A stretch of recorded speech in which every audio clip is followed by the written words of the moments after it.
بسم اللہ الرحمن الرحیم الف لام میم صاد، یہ حروف مقطعات ہیں، اور جیسا کہ میں عرض کر چکا ہوں شروع میں، ان کا حقیقی یقینی مفہوم مطلب کسی کو معلوم نہیں، راز ہے اللہ اور اللہ کے رسول کے مابین۔ البتہ یہ نوٹ کر لیجئے یہاں چار ہیں، اس سے پہلے دو الف لام میم سورہ بقرہ سورہ آل عمران، یہاں الف لام میم صاد ہے۔ دو صورتیں ایسی ہیں کہ جن میں چار چار حروف آئے ہیں، الف لام میم صاد، الف لام میم را۔ کتاب انزل الیک فلا یکن فی صدرک حرج منہ، یہ ایک کتاب ہے محمد صلی اللہ علیہ وسلم جو آپ پر نازل کی گئی ہے، تو نہیں ہونا چاہیے آپ کے جی میں کچھ تنگی اس کی وجہ سے۔ کس وجہ سے تنگی ہوتی تھی حضور کو صلی اللہ علیہ وسلم؟ اگرچہ آپ نے اپنی پوری جان ہلکان کر دی تھی، لیکن جب لوگ ایمان نہیں لاتے تھے تو آپ کو یہ فکر ہوتی تھی کہیں میری کوئی کوتاہی تو نہیں ہے۔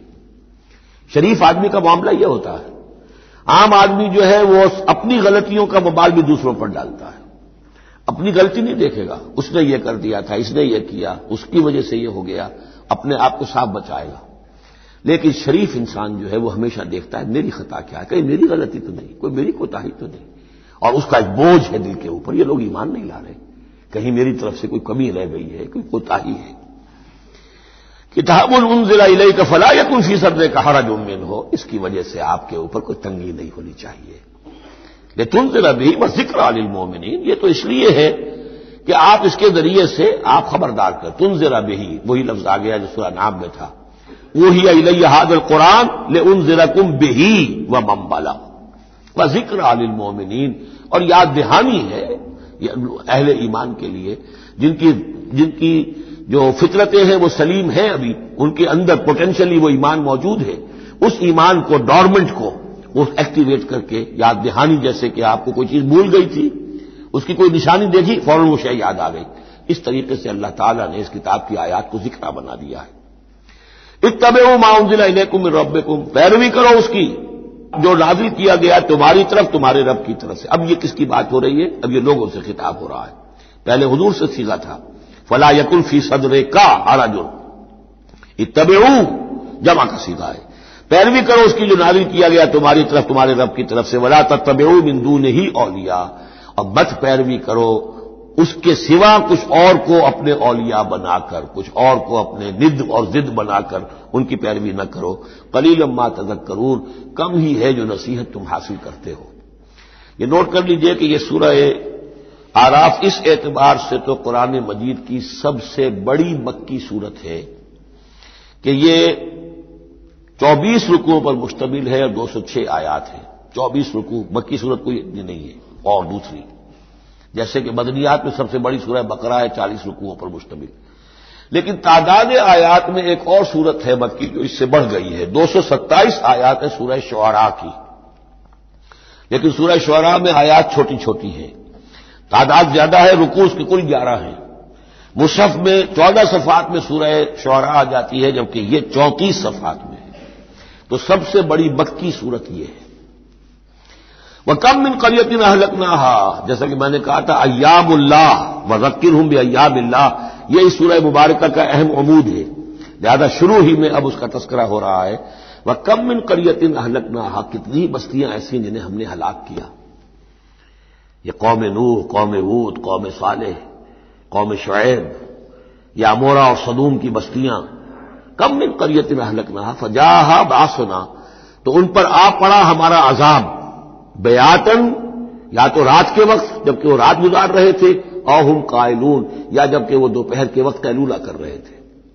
فما کان دعواہم اذ جاءھم باسنا، تو پھر ان کی چیخ پکار اس کے سوا کچھ نہیں تھی جب وہ عذاب آ پڑا، الا ان قالوا انا كنا ظالمین، کہ ہائے ہماری شامت، ہم ہی ظالم تھے، ہم نے ہی اپنے اوپر ظلم ڈھایا ہے، واقعتاً ہمارے رسولوں نے تو ہماری آنکھیں کھولنے کی کوشش کی تھی۔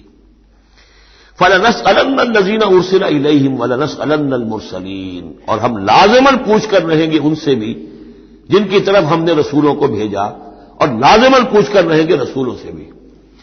یہ بھی فلسفہ رسالت کا بہت اہم جو ہے موضوع ہے جو اس ایک آیت میں آیا ہے، اور بڑے زور شور کے ساتھ آیا ہے، بڑی جلالی شان کے ساتھ آیا ہے۔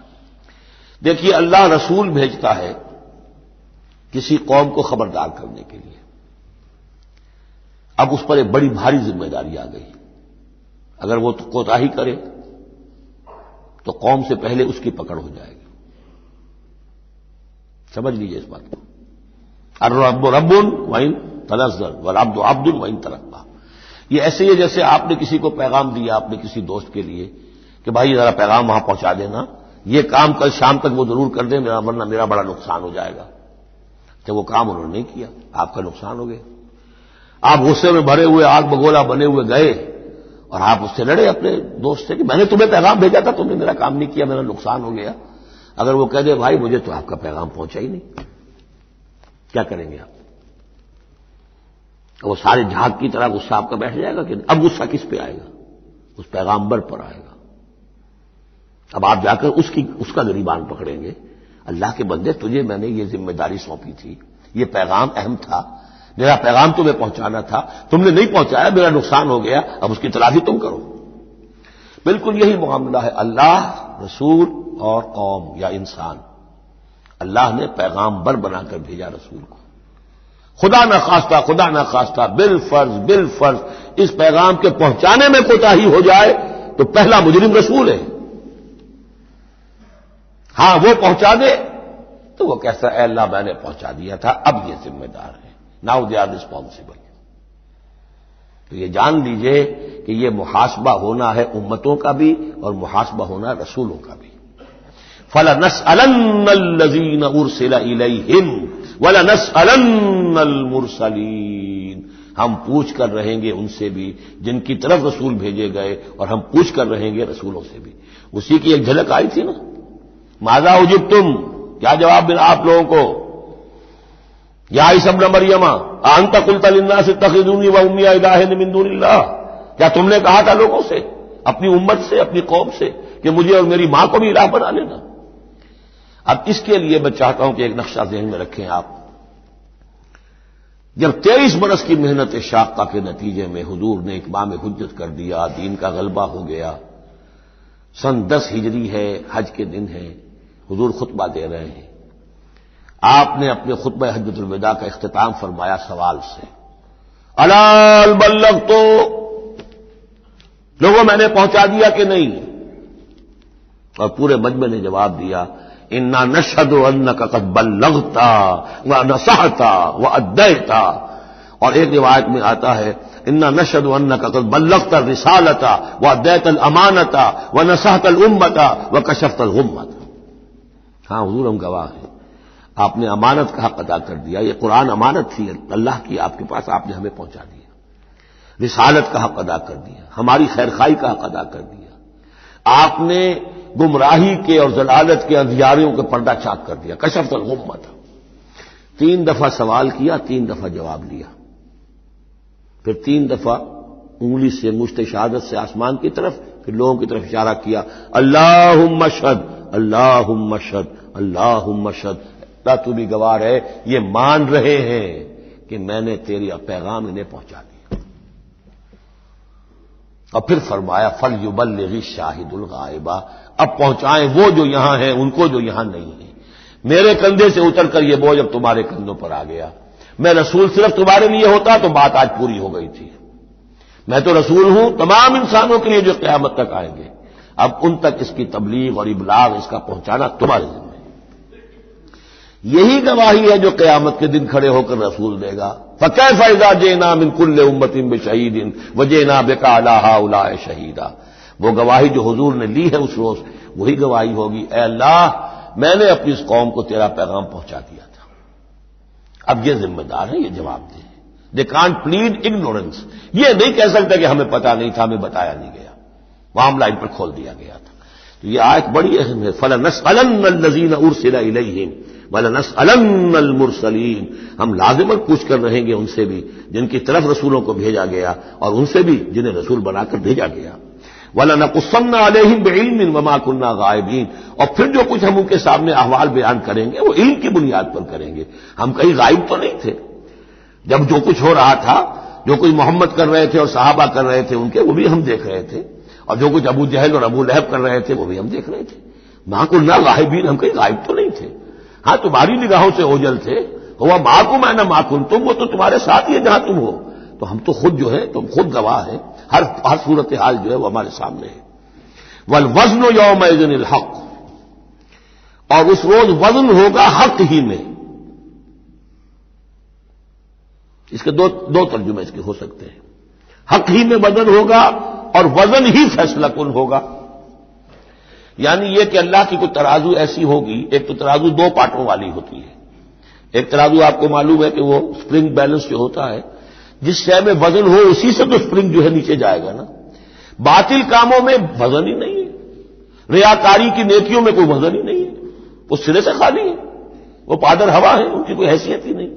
والوزن یومئذ الحق، اس دن صرف حق میں وزن ہوگا نمبر ایک، اور اس دن حق ہی فیصلہ کن ہوگا، وزن ہی فیصلہ کن ہوگا. یعنی جو اگر دو پلڑوں والا ہے تو جس کا پلڑا نیکیوں کا بھاری ہے وہ اس کے لیے نجات ہے.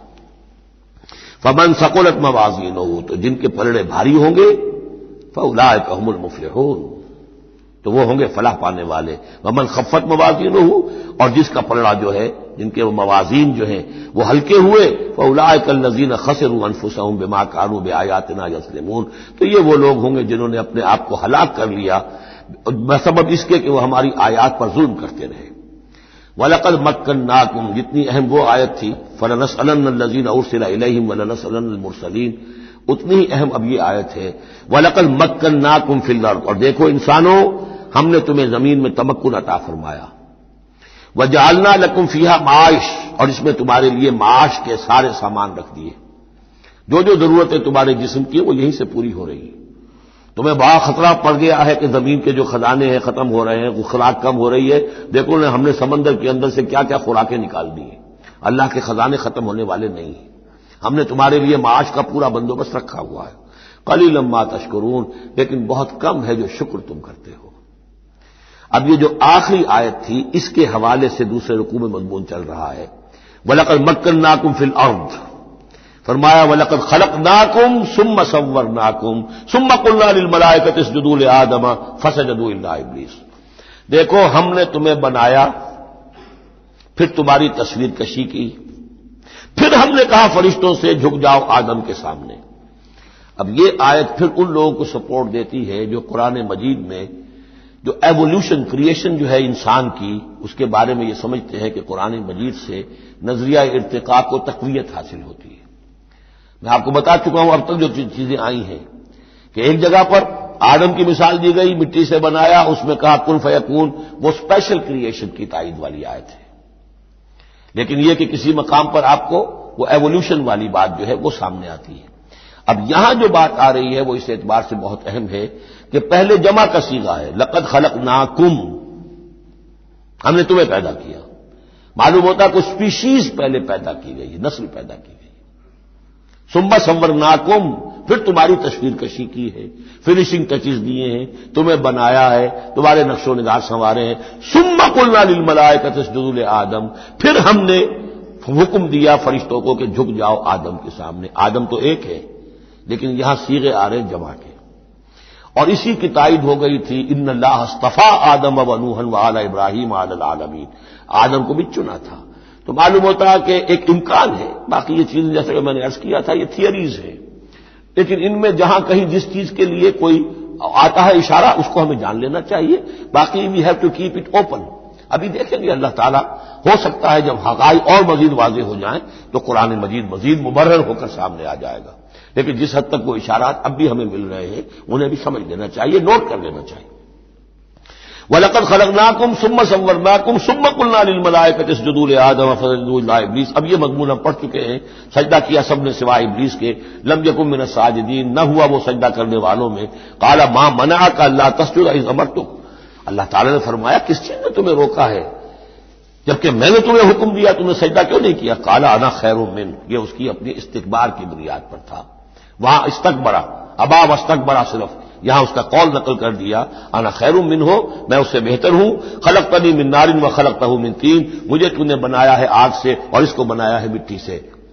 قال فاہبط منہا، اللہ نے فرمایا تو اتر جاؤ اس سے. فما یکون لک ان تتکبر فیہا، اب تمہارے لیے کوئی موقع نہیں ہے کہ اس جنت کے اندر اکڑو اور اینڈو. فخرج انک من الصاغرین، اب تم ذلیل اور خوار ہو کر یہاں سے نکل جاؤ۔ قال انظرنی الی یوم یبعثون، اس نے کہا ذرا مجھے مہلت دے پروردگار اس دن تک کے لیے جس دن کے ان کو دوبارہ تو زندہ کرے گا، قیامت تک کے لیے مجھے مہلت دے دے۔ قال انک من المنظرین، فرمایا ٹھیک ہے جاؤ تمہیں مہلت دی گئی۔ قال فبما اغویتنی، اب اس نے کہا کہ پروردگار جو تو نے مجھے گمراہ کیا اس آدم کے طفیل، اس کی وجہ سے میں رادہ درگاہ ہو گیا، لاقعدن لہم صراطک المستقیم، اب میں لازماً بیٹھوں گا ان کے لیے تیرے سیدھی راہ پر، تیری سیدھی راہ توحید کی ہے اس پر گھات لگا کر بیٹھوں گا اور انہیں شرک کی پگڈنڈیوں کی طرف موڑتا رہوں گا۔ لاقعدن لہم صراطک المستقیم، میں لازماً ڈیرے لگا کر اور مورچہ جما کر بیٹھوں گا تیرے سیدھے راستے پر، توحید کے راستے پر، انہیں شرک کی پگڈنڈیوں کی طرف موڑنے کے لیے۔ ثم لآتینہم من بین ایدیہم، میں ان پر حملہ کروں گا ان کے سامنے سے بھی، ومن خلفہم ان کے پیچھے سے بھی، وعن ایمانہم ان کے دانی جانب سے بھی، وعن شمائلہم اور ان کے بائیں جانب سے بھی، ولا تجد اکثرہم شاکرین، اور اے پروردگار تو نہیں پائے گا ان کی اکثریت کو شکر کرنے والا۔ قال اخرج منہا مذموما مدحورا، اللہ نے فرمایا نکل جاؤ یہاں سے برے حال میں، خسیس حال میں اور مردود ہو کر، دھتکارے جا کر۔ لمن تبعک منہم، جو کوئی بھی ان میں سے تیری پیروی کرے گا، لأملأن جہنم منکم اجمعین، تو میں تم سب سے جہنم کو پر کر کے رہوں گا۔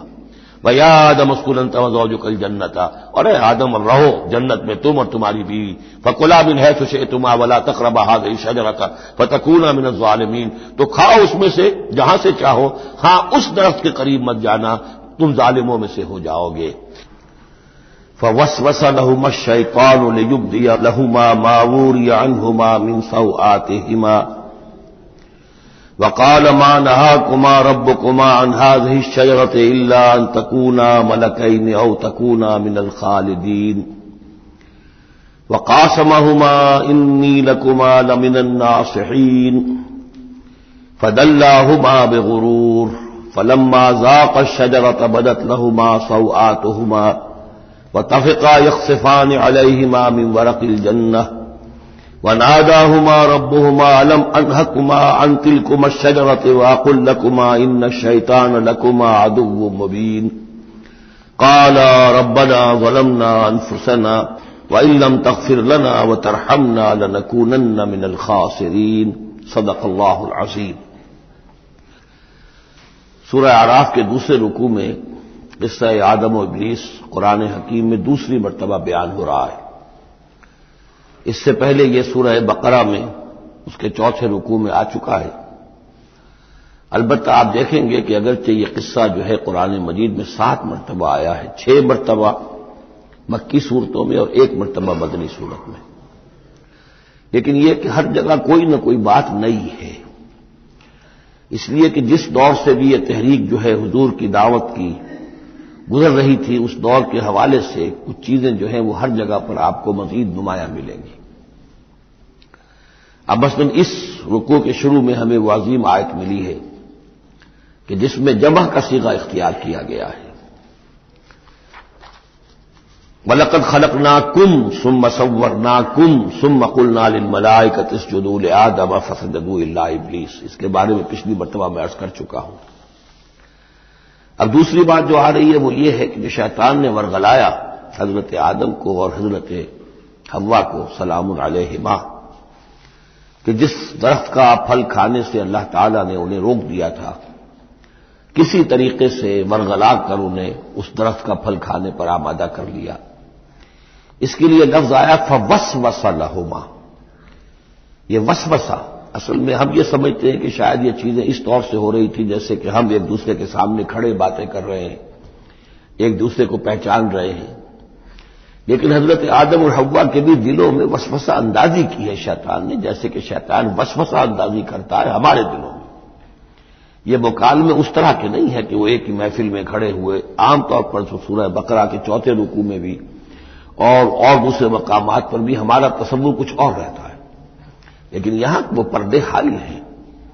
ابلیس جو ہے وہ یقیناً جو ہے جنات میں سے تھا، حضرت آدم علیہ السلام کے لیے اس وقت بھی وہ انویزیبل تھا، لہذا لفظ جو آیا ہے فوسوس لہما الشیطان، وسوسہ ان کے دلوں میں ڈالا۔ لیبدی لہما ما وری عنہما من سوآتہما. اب یہاں خاص طور پر ایک بات آ رہی ہے، اس کو ہم متشابہات ہی میں شمار کریں گے. یہاں ایک خاص اثر ظاہر کیا جا رہا ہے کہ جو شجر ممنوع تھا اس کا پھل کھانے کا ایک نتیجہ برآمد ہوا، اور وہ یہ ہوا کہ حضرت آدم اور حوا پر ان کی شرمگاہیں جو ہیں وہ نمایاں ہو گئیں. یا تو ایسا ہے کہ پہلے انہیں شعور نہیں تھا، اب شعور پیدا ہو گیا، یا یہ کہ انہیں کوئی خاص لباس جنت کا حلہ اللہ تعالیٰ نے عطا کیا ہوا تھا، وہ لباس اتر گیا اس درخت کا پھل کھانے کے نتیجے میں. یہ چیزیں ایسی ہیں کہ جس سے یقیناً بہت سے لوگوں کو کچھ قیاس آرائیوں کا موقع ملا ہے. بعض لوگوں کے نزدیک یہ نیکی اور بدی کی تمیز کا درخت ہے اصل میں، کہ جس کو کھاتے ہی نیکی اور بدی کی تمیز پیدا ہو جاتی ہے. بعض حضرات کا خیال یہ ہے کہ یہ اصل میں پہلا سیکشول ایکٹ ہے آدم اور حوا کے مابین، جس کو اس سے تعبیر کیا گیا ہے.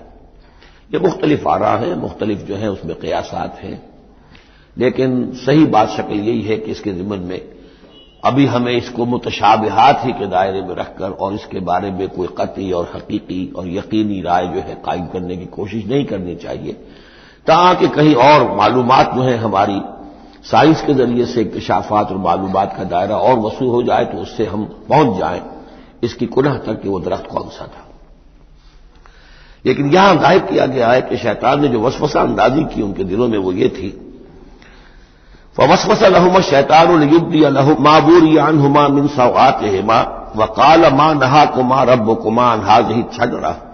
اور اس نے کہا، یہ وسوسہ اندازی کی کہ نہیں روکا ہے آپ دونوں کو آپ کے رب نے اس درخت سے، الا ان تکونا ملکین، مگر یہ کہ کہیں آپ نہ ہو جائیں فرشتے نہ بن جائیں، او تکونا من الخالدین، یا ہو جائیں آپ ہمیشہ ہمیش رہنے والے.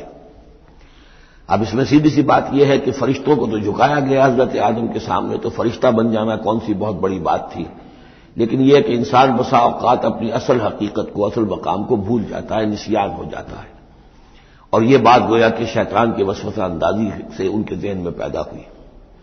یا یہ کہ آپ ہمیشہ ہمیش رہیں اور آپ پر موت طاری نہ ہو. وقاسمہما انی لکما لمن الناصحین، اور انہوں نے قسمیں کھا کھا کر اس نے یقین دلایا میں آپ کے لیے بہت ہی مخلص ہوں اور جو رائے دے رہا ہوں وہ بہت صحیح ہے. فدلاہما بغرور، تو دھوکہ دے کر انہیں، جس کو ہم کہتے ہیں مائل کر ہی لیا، شیشے میں اتار ہی لیا. فلما ذاق الشجرہ، تھا تو جب ان دونوں نے چکھ لیا اس درخت کے پھل کو، بدت لہما سوآتہما، ظاہر ہو گئی ان پر ان کی شرمگاہیں. واتفقا یخصفان علیہما من ورق الجنہ، اور وہ اب لگے درخت کے جو جنت کے پتوں کو گانٹھ کر اپنے لیے لباس بنانے کے لیے. تفقا یخصفان، گانٹھنے لگے، جوڑنے لگے کہ جو جنت کے پتے تھے ان کو سی کر آپس میں اپنی ستر پوشی کریں اور اپنی شرمگاہوں کو ڈھانپیں. وناداہما ربہما، اور اب پکارا انہیں ان کے پروردگار نے، الم انہکما، کیا میں نے منع نہیں کیا تھا تمہیں، ان تلکما الشجرۃ، اس درخت سے، واقل لکما، اور میں نے کیا کہا نہیں تھا تم سے، ان الشیطان لکما عدو مبین، کہ شیطان تم دونوں کے لیے بڑا کھلا دشمن ہے. قالا ربنا ظلمنا انفسنا، تو ان دونوں نے کہا کہ اے رب ہمارے، ہم نے اپنے اوپر ظلم کیا، زیادتی کی، ہم اپنی غلطی کا اعتراف کرتے ہیں. وَإِن لَّمْ تَغْفِرْ لَنَا وَتَرْحَمْنَا لَنَكُونَنَّ مِنَ الْخَاسِرِينَ، اور اگر تو نے ہمیں معاف نہ فرما دیا اور ہم پر رحم نہ فرمایا تو ہم تو تباہ ہونے والوں میں ہو جائیں گے. یہاں ایک بات اور نوٹ کر لیجئے، ایک تو یہ کہ یہاں کہیں بھی ایسا اشارہ نہیں ہے کہ ابلیس نے یہ وسوسہ ابتداءً حضرت حوا کے دل میں کیا. عام طور پر ہمارے ہاں جو کہانیاں مشہور ہیں وہ یہ ہے کہ حوا جو ہے ذریعہ بنی ہے حضرت آدم کو بھی گمراہ کرنے کا. وہ اشارہ نہ سورہ بقرہ میں اس کا ہے نہ یہاں ہے، بلکہ جمع کوئی جو تثنیہ کا صیغہ ہے مسلسل چل رہا ہے. ان دونوں کے لیے معاملہ ہے، بیک وقت ہے. تو یہ اصل میں جو عیسائی دنیا میں تصور پیدا ہوا ہے کہ عورت فی نفس ہی برائی کی مظہر ہے، ایو سے ایول، ایو اور حوا اور ایول بری شے، یعنی عورت فی نفس ہی برائی کی جڑ ہے. چونکہ ان کے ہاں رحمانیت پیدا ہوئی، شادی نہ کرنا جو ہے وہ گویا کہ اعلیٰ روحانی زندگی کے لیے شرط قرار پایا. عورت سے قرب اور تعلق جو ہے وہ بڑی گھٹیا بات، دنیا داری کی زندگی، حیوانی زندگی قرار پائی. تو یہ تصورات قرآن میں کہیں نہیں ہے. یہ تو جیسے کہ آدم کا معاملہ تھا ویسے حوا کا معاملہ تھا، اور شیطان نے دونوں کو ورگلایا ہے اور دونوں نے اللہ سے معافی مانگی ہے۔ دوسرے یہ کہ یہاں نوٹ کر لیجئے کہ یہاں یہ بتا دیا گیا کہ وہ الفاظ کیا تھے۔ وہاں سورہ بقرہ میں ہم پڑھا ہے فتلقى آدم من ربہ کلمات فتاب علیہ، حضرت آدم کے دل میں جو ایک سخت پشیمانی کے جذبات پیدا ہوئے تو اس کے لیے الفاظ خود اللہ تعالی نے تلقین فرما دیے، اور وہ الفاظ یہ ہیں ربنا ظلمنا انفسنا وان لم تغفر لنا وترحمنا لنکونن من الخاسرین۔ قال اهبطوا بعضكم لبعض عدو، اور اللہ نے فرمایا کہ اب اترو یہاں سے۔ حبوط کے بارے میں گفتگو میں سورہ بقرہ میں کر چکا ہوں۔ تم ایک دوسرے کے دشمن ہوگے، عداوت جو ہے وہ چل رہی ہے، شیطان اور اس کی ذریت اور حضرت آدم کی اولاد اس کے مابین تو سب سے بڑی دشمنی ہے، مستقل دشمنی ہے۔ باقی یہ ہے کہ انسانوں کے اندر بھی آپس میں دشمنیاں چلتی ہیں۔ وَلَكُمْ فِي الْأَرْضِ مُسْتَقَرٌّ وَمَتَاعٌ إِلَىٰ حِينٍ، اور اب تمہارے لیے زمین میں ٹھکانہ ہے اور ساز و سامان ہے، ضرورت کی چیزیں ہیں، الی حین، ایک وقت معین تک کے لیے، یہ ابدی نہیں ہے، ہمیشہ کے لیے نہیں ہے، ایک خاص وقت تک کے لیے اب تمہیں وہاں رہنا بسنا ہے، اور وہاں رہنے بسنے کے لیے جو ضروری چیزیں ہیں وہاں فراہم کر دی گئی ہیں۔ قال فیہا تحیون وفیہا تموتون ومنہا تخرجون، ساتھ یہ بھی فرما دیا کہ اب اسی زمین میں تم رہو گے اور اسی میں تم مر کر داخل ہو جاؤ گے، فیہا تموتون، اسی میں مرو گے، ومنہا تخرجون، اور اسی میں سے تمہیں دوبارہ نکال لیا جائے گا بعث بعد الموت۔ یا بنی آدم قد انزلنا علیکم لباسا یواری سوآتکم وریشا، اب یہاں ایک جو یعنی ایک راہبانہ تصور ہی، الٹا قسم کا راہبانہ تصور جو ہے یوں سمجھیے کہ پیدا ہو گیا تھا عرب کے لوگوں میں بھی۔ وہ سمجھتے تھے جیسے آج بھی دنیا میں نیوڈسٹ سوسائٹیز جو ہیں وہ کہتے ہیں لباس ایک تکلف ہے، خامخواہ ہے، جب انسان کو اللہ نے پیدا کیا تو کوئی لباس نہیں ہوتا، پھر حیوانات کا کوئی لباس نہیں ہے، یہ خامخواہ ایک تکلف ہے انسان نے جو اپنے لیے اختیار کر دیا ہے، یہ خامخواہ شرم کی بات ہے، اور یہ شرمگاہیں ہیں اور یہ ہے اور وہ ہے۔ تو اسی طرح کا معاملہ یہ ہے کہ بعض جو اس طرح کے یہ ملنگ قسم کے لوگ جو ہوتے ہیں ان کے ہاں بھی وہ ننگے رہنے کا رواج، اور یہ کہ لباس کا ایک تکلف ہے، تکلف کی کوئی ضرورت نہیں ہے۔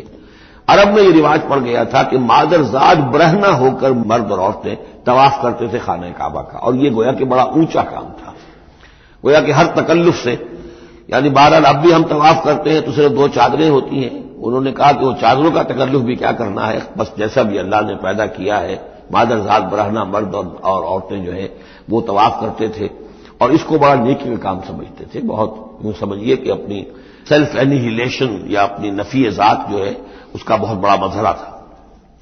اب اس کی یہاں تردید ہو رہی ہے، یا بنی آدم، آدم کی اولاد، قد انزلنا علیکم لباسا، ہم نے تم پر لباس اتارا ہے، یواری سوآتکم، جو تمہارے شرمگاہوں کو ڈھانپتا ہے، وریشا، اور تمہارے لیے آرائش کا سبب بنتا ہے، زیبائش اور آرائش کا، اور لباس تقوی ذالک خیر، اور اس سے اوپر پھر ایک اور لباس ہے، اور وہ لباس ہے تقوی کا لباس، ظاہر ہے کہ وہ سب سے بہتر ہے۔ اگر تقوی کا لباس نہیں ہے تو بسا اوقات اور انسان لباس پہن کے بھی ننگا ہوتا ہے، اتنا تنگ لباس کہ اس میں جسم کے سارے نشیب و فراز ظاہر ہو رہے ہوں، یا اتنا باریک لباس عورتوں کا کہ جس میں وہ جسم اندر سے جھلک رہا ہو، تو وہ لباس پہنے ہوئے بھی، جیسے کہ حضور نے فرمایا اللہ تعالیٰ لعنت فرمائے ان عورتوں پر جو لباس پہن کر بھی ننگی رہتی ہیں، عاریاتن کاسیاتن۔ تو لباس تقوی ذالک خیر، ایک اور اضافی جو ہے وہ تقوی کا ہے، شرم ہو، حیا ہو، تقوی ہو۔ ذالک من آیات اللہ لعلہم یذکرون، یہ اللہ تعالیٰ کی آیات میں سے ہے تاکہ یہ لوگ نصیحت اخذ کریں۔ یا بنی آدم لا یفتننکم الشیطان، اے بنی آدم دیکھو تمہیں شیطان اب نہ بچلانے پائے، نہ دھوکہ دینے پائے، نہ فتنے میں ڈالنے پائے، کما اخرج ابویکم من الجنہ، جیسے کہ تمہارے دونوں ماں باپ جد امجد اور اما حوا کو اس نے نکلوا دیا تھا، کما اخرج ابویکم من الجنہ، جنت سے، ینزع عنہما لباسہما، اور وہ ان سے اتروا لیا تھا اس نے ان کا لباس جنت کا، لیریہما سوآتہما، تاکہ دکھائے انہیں، ان پر عیاں کر دے ان کی شرمگاہیں، انہ یراکم ہوا وقبیلہ من حیث لا ترونہم، ایک بات جان لو کہ وہ یعنی ابلیس خود، چونکہ اسے بھی چھوٹ ملی ہوئی ہے قیامت تک کے لیے، وہ مسلسل زندہ ہے، اور قبیل ہو، اور اس کی قوم، اس کی ذریت اور اس کے جو ایجنٹ ہیں جنات میں سے، کیونکہ وہ انویزیبل ہیں، تو وہ تمہیں دیکھتے ہیں، تاکتے ہیں تمہیں، تم پر داؤ لگاتے ہیں، یراکم ہوا وقبیلہ من حیث لا ترونہم، جہاں سے تم انہیں نہیں دیکھ سکتے۔ انا جعلنا الشیاطین اولیاء للذین لا یؤمنون، ہم نے تو شیاطین کو ان لوگوں کا دوست بنا دیا جو ایمان نہیں لاتے، جو ایمان نہیں رکھتے، ایمان نہیں لاتے، تو شیطان جو ہے جیسے گندگی جو ہے اس کے اوپر مکھی آئے گی، ایسے ہی جہاں اللہ کا ذکر نہیں ہے، اللہ کا ایمان نہیں ہے، خانہ خالی را دیو می گیرت، تو وہاں یہ شیاطین جن جو ہے آ کر اڈا جمائیں گے۔ وَإِذَا فَعَلُوا فَاحِشَةً، اور جب یہ ایک بے حیائی کا کام کرتے ہیں یعنی ننگے عریاں طواف، قالوا وجدنا علیہ آباءنا، کہتے ہیں ہم نے پایا اپنے آباء و اجداد کو یہی کچھ کرتے ہوئے، واللہ امرنا بہا، اور جب ہمارے آباء و اجداد یہ کرتے تھے تو یقیناً اللہ ہی نے ہم اس کا حکم دیا ہوگا۔ یہ گویا کہ ان کے نزدیک سرکمسٹانشل ایویڈنس تھا کہ جب ایک ریت چلی آ رہی ہے، ایک رسم چلی آ رہی ہے، تو یقیناً اللہ ہی نے کہا ہوگا۔ قل ان اللہ لا یامر بالفحشاء، نبی ان سے کہہ دیجیے اللہ تعالیٰ بے حیائی کا حکم نہیں دیتا۔ اتقولون علی اللہ ما لا تعلمون، تو کیا تم اللہ کی طرف منسوب کر رہے ہو، یعنی جھوٹ جڑ کر اور جھوٹ گھڑ کر اس کو جڑ رہے ہو اللہ کی جناب میں، جو جس کا کہ تمہیں کوئی علم حاصل نہیں ہے۔ قل امر ربی بالقسط، کہہ دیجئے نبی کہ میرے رب نے تو حکم دیا ہے انصاف کا، عدل کا، توازن کا۔ وَأَقِيمُوا وُجُوهَكُمْ عِنْدَ كُلِّ مَسْجِدٍ، اور اپنے رخ سیدھے کر لیا کرو ہر نماز کے وقت۔ مسجد جو ہے یہ اس میں ظرف ہے، اور ظرف زمان بھی، ظرف مکان بھی۔ مسجد سجدے کی جگہ بھی مسجد ہے، اور سجدے کا وقت جو ہے ظرف زمان وہ بھی مسجد ہے۔ وَادْعُوهُ مُخْلِصِينَ لَهُ الدِّينَ، اور اس کو پکارا کرو، اس سے دعا کیا کرو، لیکن اس کے لیے اپنی اطاعت کو خالص کرتے ہوئے، یعنی اللہ تعالیٰ سے دعا کرنے کی ایک شرط ہے، اس کی اطاعت کو اپنے اوپر لازم کرو۔ جیسے کہ سورہ بقرہ میں ہم جہاں روزے اور رمضان کے احکام اور حکمتوں کا بیان ہوا ہے، اس میں فرمایا گیا وَإِذَا سَأَلَكَ عِبَادِي عَنِّي فَإِنِّي قَرِيبٌ أُجِيبُ دَعْوَةَ الدَّاعِ إِذَا دَعَانِ فَلْيَسْتَجِيبُوا لِي، میں تو ہر ایک پکارنے والے کی پکار سنتا ہوں، اس کی دعا کو قبول کرتا ہوں، لیکن اسے بھی چاہیے کہ میرا کہنا مانے، اور یہ کہنا ماننا جو جزوی نہیں ہوگا، ادخلوا فی السلم کافہ، داخل ہونا ہے تو پورے پورے ہونا ہے۔ تو فرمایا کہ مخلصین لہ الدین، اپنی اطاعت کو اس کے لیے خالص کرتے ہوئے، یعنی اس کی اطاعت کے دائرے کے اندر تو اور اطاعتیں ہو سکتی ہیں۔ والدین کا حکم آپ مان لیجئے جس میں کہ اللہ کی معصیت نہ ہو، اساتذہ کا حکم، حکام کا حکم جس میں اللہ تعالیٰ کے کسی حکم کی نفی نہ ہو رہی ہو، وہ ساری اطاعتیں اپنی جگہ پر ہوں گی، لیکن لا طاعۃ لمخلوق فی معصیت الخالق، مخلوق میں سے کسی کی اطاعت نہیں کی جائے گی جس میں خالق کی معصیت لازم آ رہی ہو۔ وَادْعُوهُ مُخْلِصِينَ لَهُ الدِّينَ كَمَا بَدَأَكُمْ تَعُودُونَ، جیسے اس نے تمہیں پہلے پیدا کیا تھا اسی طرح تمہارا اعادہ ہو جائے گا، تم دوبارہ بھی پیدا ہو جاؤ گے۔ فَرِيقًا هَدَىٰ، ایک گروہ وہ ہے کہ جس کو اللہ نے ہدایت دے دی ہے، وَفَرِيقًا حَقَّ عَلَيْهِمُ الضَّلَالَةُ، اور ایک گروہ وہ ہے کہ جس کے اوپر گمراہی مسلط ہو چکی ہے، جس کے حق میں گمراہی ثابت ہو چکی ہے، یعنی ان کی روش کی وجہ سے، ان کی ضد، ان کی ہٹ دھرمی، ان کے تعصب، ان کے حسد، ان کے تکبر کی وجہ سے اب وہ مستحق ہو چکے ہیں۔ حق علیہم الضلالہ انہم اتخذوا الشیاطین اولیاء، اور یہ اس لیے کہ انہوں نے شیطانوں کو اپنا رفیق اور ساتھی بنایا من دون اللہ، اللہ کو چھوڑ کر، ویحسبون انہم مہتدون، اور سمجھتے یہ ہیں کہ ہم بہت ہدایت پر ہیں، سیدھے راہ پر ہیں۔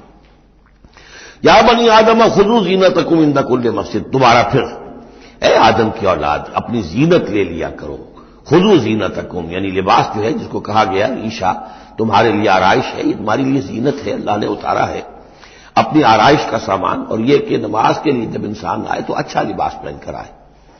ہمارے ہاں عام طور پر الٹی روش چلتی ہے، دفتر جا رہے ہیں تو بہت اچھا لباس ہے، مسجد جا رہے ہیں تو وہ چاہے میلے کپڑے پہن کے چلے گئے، لیکن یہاں اللہ تعالیٰ فرما رہا ہے یہ نہیں، میرے پاس آتے ہو، میرے دربار میں آتے ہو تو اچھا لباس پہن کر آؤ۔ یا بنی آدم خذوا زینتکم عند کل مسجد وکلوا واشربوا ولا تسرفوا، اور کھاؤ پیو اور اسراف نہ کرو۔ جو کچھ چیزیں ہم نے بنائی ہیں وہ بہرحال اس لیے بنائی ہیں کہ بنی آدم جو ہے ان کی خوراک کے کام آئے، جو اچھی چیزیں ہیں۔ انہ لا یحب المسرفین، ہاں وہ اسراف کرنے والوں کو پسند نہیں کرتا، ضائع کرنا، ضرورت سے زیادہ خرچ کرنا، یہ چیزیں جو ہیں یہ اللہ تعالیٰ کو پسند نہیں ہیں۔ اب یہاں پھر اسی رہبانیت کی نفی ہو رہی ہے کہ جس میں سمجھا یہ جاتا ہے کہ اچھا کھانا پینا ہی برا ہے، کاہے کو پہنا جائے۔ بہت موٹا جھوٹا ہی کھانا چاہیے. اچھے کھانے پینے کا مطلب تو یہ کہ نفس پرستی ہو رہی ہے. اچھا پہننا جو ہے کیا ضروری ہے؟ موٹا جھوٹا پہن کے گزارا ہو جائے گا. اس معاملے میں سمجھ لیجئے کہ دو حالات میں صورت مختلف ہو جاتی ہے. اگر تو دین اللہ کا مغلوب ہے تو پہلا فرض آپ کا یہ ہے کہ اللہ کے دین کے غلبے کی جد و جہد کریں، بیشتر وقت بیشتر صلاحیتیں اس میں لگائیں. ظاہر بات ہے اچھا کھا ہی نہیں سکتے، اچھا پہن ہی نہیں سکتے، یہ اس کا منطقی نتیجہ ہو جائے گا. یہ اس لیے نہیں کہ رہبانیت کی وجہ سے نہیں کر رہے، اس وجہ سے کہ ممکن ہی نہیں. آپ اپنے اسی وقت کو لگائیں گے زیادہ کمائی کے لیے، محنت کریں گے دنیا کے لیے، زیادہ کمائیں گے تو اچھا کھائیں گے، اچھا پہنیں گے. آپ نے تو اپنا وقت جو ہے وہ لگا دیا ہے اللہ کے دین کے لیے. اگر لگائیں گے نہیں تو دین غالب کیسے ہو جائے گا؟ خود بخود تو نہیں ہوگا، آسمان سے تو نہیں ٹپک پڑے گا دین. اللہ فرشتے تو نہیں بھیجے گا دین غالب کرنے کے لیے، غالب تو آپ کو کرنا ہے. لہذا اس صورت میں تو نیچرل یہ ہو جاتا ہے کہ پھر کم سے کم کرو، کم سے کم کرو، کم سے کم کرو، اپنے معیار زندگی کو اور نیچے لاؤ، اور نیچے لاؤ، اور نیچے لاؤ، تاکہ زیادہ سے زیادہ وقت، زیادہ سے زیادہ اپنی صلاحیتیں، زیادہ سے زیادہ اوقات، زیادہ سے زیادہ اپنے وسائل کو آپ فارغ کر سکیں اللہ کے دین کے لیے. لیکن اس حالت میں یہ جو ہوتا ہے یہ کسی رہبانیت کی وجہ سے نہیں ہے. جیسے کہ صحابہ کرام نے سختیاں جھیلی، بھوک برداشت کی، گھر بار چھوڑے، لیکن وہ کسی رہبانیت کے نظریے کے تحت نہیں تھے. وہ ایک مثبت جہادی نظریہ ہے، جد و جہد، انقلابی جد و جہد. اور اس انقلابی جد و جہد میں تو دنیا میں جو بھی کوئی آئی ہے پارٹی، ریولوشنری پارٹی، اسے یہ سختیاں جھیلنی پڑی ہیں، چاہے وہ کمیونسٹ ہو یا کوئی اور ہو. انقلاب تو اس کے بغیر آتا ہی نہیں ہے. البتہ اگر دین غالب ہو گیا، قائم ہے، اب گویا کہ جو ریاست ہے، اسلامی ریاست ہے، نظام خلافت ہے، اب آگے دین کو پھیلانا اور عام کرنا اور مزید اس کے غلبے کی جد و جہد کی توسیع جو ہے یہ ریاست کے ذمہ آ گئی. ریاست جو بھی اپنے شہریوں کے اوپر اس کے لیے بوجھ ڈالتی ہے، جو ٹیکس ڈالتی ہے، یا جو بھی والنٹیئرز مانگتی ہے، یہ لڑائی جو ہے ڈرافٹنگ کرتی ہے، وہ ٹھیک ہے. اس کو مطابق اگر اسے چاہیے 10,000 آدمی نکل آئے، باقی کی طرف سے یہ فرض کفایہ ادا ہو گیا. ریاست کے قائم ہونے کی شکل میں صورتحال بدل جاتی ہے. اب آپ اپنے گھر میں رہے، جو وقت آپ کے پاس ہے آپ اچھا کمائیں، اچھا کھائیں، اچھا پہنیں، کوئی حرج نہیں. آپ اپنے بچوں کو بھی اچھا کھلائیں، حلال سے کمائیں، اچھا کھلائیں. کوئی اسی طریقے سے کوئی آپ کو علمی کوئی آپ کا پرسوٹس ہیں، اکیڈیمک پرسوٹس ہیں، ان میں لگے. یا یہ کہ اگر آپ نوافل میں لگنا چاہتے ہیں، نفل پڑھیں اور اس کے ترقی جو ہے، اپنی روحانی ترقی جو ہے وہ تقرب بالنوافل کے ذریعے سے کرتے چلے جائیں. تو یہ تینوں راستے جو ہیں انسان کے لیے کھلے ہوں گے. کب؟ جبکہ دین غالب ہو. اس بنیادی بات کو بھی لوگوں نے سمجھا ہے، اس لیے وہ رہتے ہیں کنفیوژن میں. صاحب اولاد کا بھی حق ہے، صاحب بیویوں کا بھی حق ہے، اس کا بھی حق تو سب کا ہے. لیکن یہ کہ وہ جو صحابہ کرام کو یاد نہیں تھا کہ ان کے بھی حقوق ہیں، یا ان کا دین اور تھا، ہمارا دین اور ہے. کیا حضور کو پتہ نہیں تھا کہ میری ازواج مطہرات کے بھی دین ہے، ان کا بھی کیا بھی حق ہے؟ انہوں نے ذرا اپنے نفقے کے اندر اضافے کا مطالبہ کیا تو گویا کہ ایلا کا معاملہ کر دیا، گویا کہ طلاق کی دھمکی دے دی. یہ کیوں ہوا؟ کیا ان کے جو خاندان والے تھے ان کا حق نہیں تھا؟ ان کو وہ چھوڑ کر آ گئے مکے میں اور بھیڑیوں کے حوالے کر کے آ گئے، گویا کہ قریش کے سرداروں کے حوالے ان کے رحم و کرم پر چھوڑ کر آ گئے نا مدینے، جن کو ہجرت کا حکم ملا ہے. یہ ساری چیز دن میں یہ ہے دو شکلیں مختلف. ایک ہے دین مغلوب ہے تو پہلا فرض ہے یہ کہ دین کو غالب کرنے کی جد و جہد کرو، ایک جماعتی زندگی کے اندر منسلک ہو کر تن من دھن ان صلاتی و نسکی و مایایا و مماتی للہ رب العالمین. کم سے کم نکالو اپنے لیے، کم سے کم.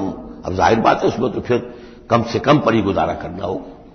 صرف سبسسٹنس لیول جس کو کہا جائے، اپنے آپ کو برقرار رکھنے کے لیے، تاکہ جسم اور جان کا رشتہ تعلق جو ہے برقرار رہے، کام کر سکے آدمی. ہاں جب دین غالب ہو جائے اب مسئلہ بالکل مختلف ہو گیا ہے. اب ریاست ہے اور ریاست نے اپنی فوجیں بھی رکھی ہوئی ہیں، جو بھی ذرائع ہیں. ہاں جب بھی ضرورت ہوگی وہ شہریوں کو بلائے گی، اس وقت حاضر ہونا فرض ہو جائے گا.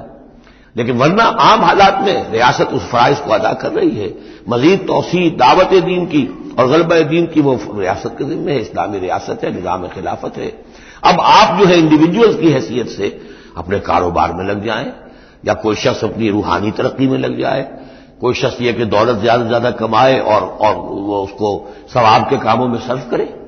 کوئی شخص جو ہے کسی سائنس میں، کسی اور شعبے میں اسے علمی دلچسپی ہو جائے، تحقیق کے کاموں میں. سارے راستے کھلے ہوں گے. اس صورت میں اچھا کھانا اچھا پہننا کوئی حرام شے نہیں، تو جبکہ رہبانیت اس حالت میں بھی اس کے لیے کوئی گنجائش نہیں چھوڑتی، تو یہاں اس کی نفی کی جا رہی اس رہبانیت کے نظریے کی۔ قل من حرم زینت اللہ التی اخرج لعبادہ، کہیے ان سے پوچھیے کس نے حرام کی ہے وہ زینت جو اللہ نے نکالی ہے اپنے بندوں کے لیے، والطیبات من الرزق، اور کس نے حرام کیے ہیں پاکیزہ کھانے کی چیزیں۔ قل ہی للذین آمنوا فی الحیات دنیا، کہہ دیجئے یہ تمام چیزیں دنیا کی زندگی میں بھی اللہ تعالیٰ نے تو اہل ایمان ہی کے لیے بنائی ہے، خالصتا یوم القیامہ، ہاں دنیا میں وہ کفار کو بھی دے رہا ہے، تم بھی کھا پی لو برت لو یہاں پہ جو کچھ کرنا ہے، اس لیے کہ آخرت میں تمہارا کوئی حصہ نہیں ہے، البتہ آخرت میں جا کر یہ تمام اچھی چیزیں خالصتا یوم القیامہ، قیامت کے دن تو یہ خالصتا جو ہے اللہ کے اہل ایمان بندوں کے لیے ہو جائیں گی، پھر کافر کو کوئی شے نہیں ملے گی۔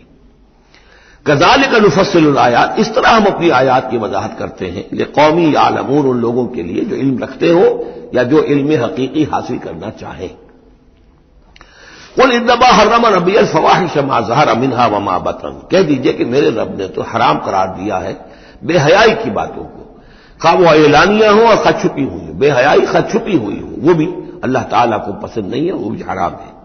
والاسم، اور گناہ کو حرام کیا ہے، والبغی، اور ناحق زیادتی کرنا کسی دوسرے پر بغیر الحق، وان تشرکوا باللہ ما لم ينزل بہ سلطانہ، اور اس کو حرام ٹھہرایا ہے کہ تم اللہ کے ساتھ شریک ٹھہراؤ کسی ایسی چیز کو جس کے لیے اس نے کوئی سند نہیں اتاری ہے، وان تقولوا علی اللہ ما لا تعلمون، اور حرام قرار دیا اس بات کو کہ تم اللہ کی طرف منسوب کرو وہ چیزیں کہ جو تم نہیں جانتے، جس کے لیے تمہارے پاس کوئی علم نہیں ہے۔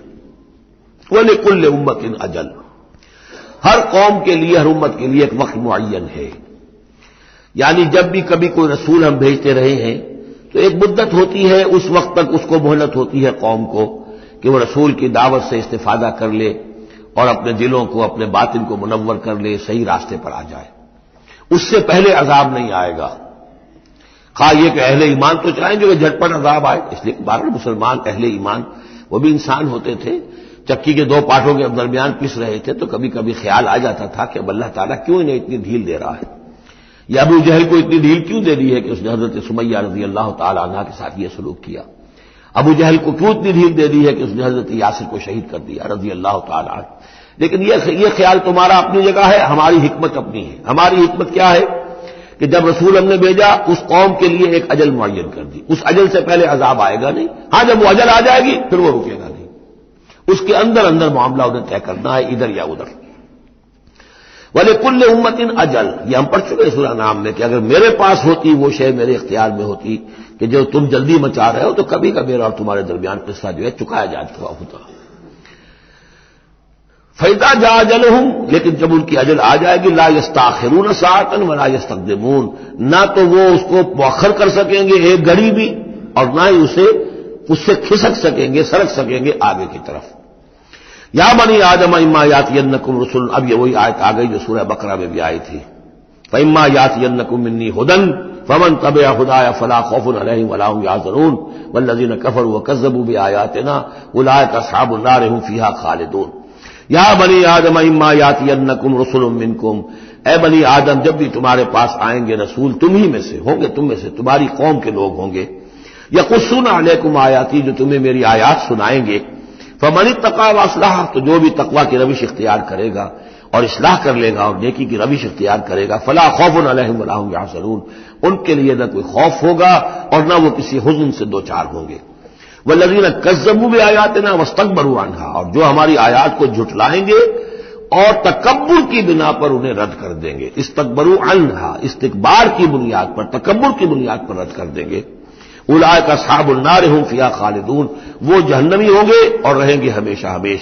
فمن اظلم ممن افترى علی اللہ کذبا وکذب بآیاتہ، پھر وہ شخص سے بڑھ کر ظالم اور کون ہوگا جو اللہ کی طرف کوئی غلط بات منسوب کرے، افتراء کرے اللہ کی طرف، اور یا اللہ کی آیات کو جھٹلائے، یہ دونوں ہم وزن ہیں۔